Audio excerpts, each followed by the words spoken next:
নমস্কার বন্ধুরা, পাঁচমিশালি রান্নাঘরে আপনাদের সকলকে স্বাগত। আজকে বানিয়ে দেখাবো রথ স্পেশাল জিলিপি রেসিপি। বাড়িতে খুব সহজে জিলিপি বানিয়ে নেওয়া যায়। একদম দোকানের মতোই জিলিপি রেসিপি খুব সহজেই আপনারা বানিয়ে নিতে পারবেন। আমার রেসিপিটা দেখে ভালো লাগলে অবশ্যই লাইক শেয়ার করবেন আর কমেন্ট করে জানাতে ভুলবেন না আপনাদের কেমন লাগলো। আর অবশ্যই চ্যানেলটিকে সাবস্ক্রাইব করে পাশে থাকা বেল আইকনটি ক্লিক করে দেবেন।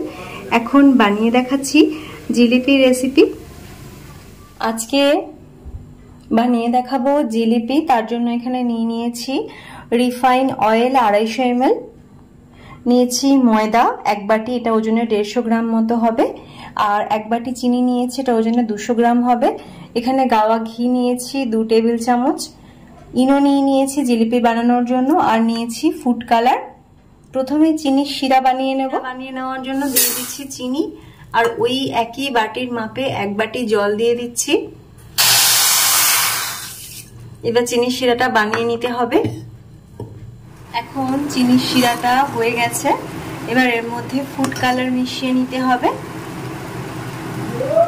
ফুড কালারটা মিশিয়ে গ্যাস অফ করে দিতে হবে।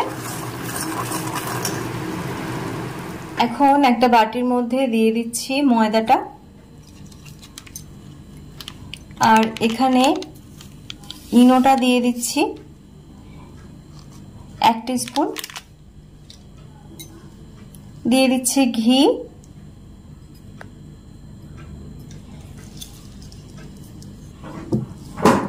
এখন একটু ভালো করে মিশিয়ে নেওয়ার পর অল্প অল্প জল মিশিয়ে একটা ব্যাটার তৈরি করে নিতে হবে।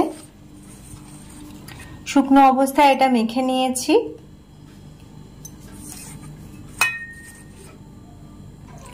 এবার অল্প অল্প করে জল মিশিয়ে ব্যাটারটা তৈরি করে নিচ্ছি। এখন ব্যাটারটা গুলে নিয়েছি।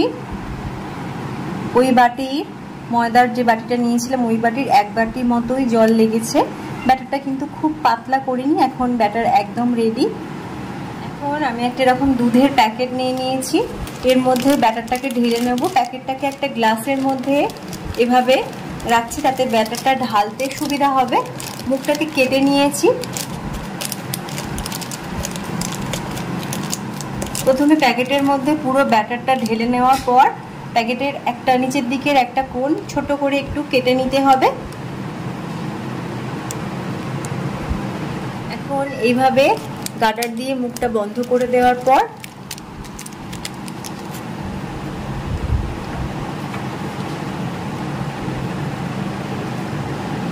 এভাবে ছোট করে মুখটাকে কেটে নিচ্ছি।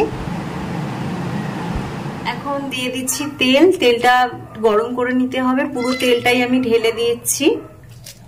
এখন তেলটা গরম হয়ে গেছে, এবার আমি জিলিপিগুলো ভেজে নিচ্ছি।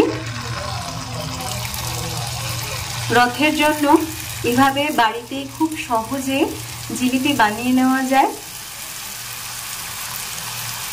তো আমি রথ উপলক্ষেই আজকের এই রেসিপিটা আপনাদের সাথে শেয়ার করছি। দেখুন জিলিপিগুলোর প্যাঁচগুলো কিন্তু খুব সুন্দর হয়েছে। তো তেলটা মোটামুটি ধোঁয়া ওঠার আগেই আমি জিলিপিগুলো দিয়ে ভাজা শুরু করব। এখন জিলিপিগুলো ভেজে নিয়েছি। এবার আমি এগুলো তুলে নিচ্ছি। এবার চিনির শিরায় ডুবিয়ে দিতে হবে। এইভাবে জিলিপিগুলোকে ভেজে নিতে হবে।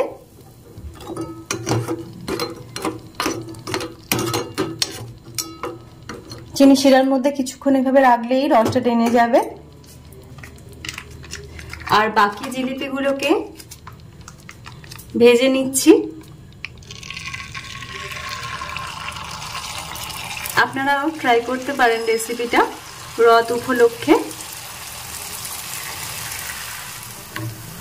জিলিপিগুলো ভেজে নিয়েছি, আর একইভাবে চিনির শিরার মধ্যে দিয়ে দিতে হবে। বাকি জিলিপিগুলোকে আমি ভেজে নিচ্ছি।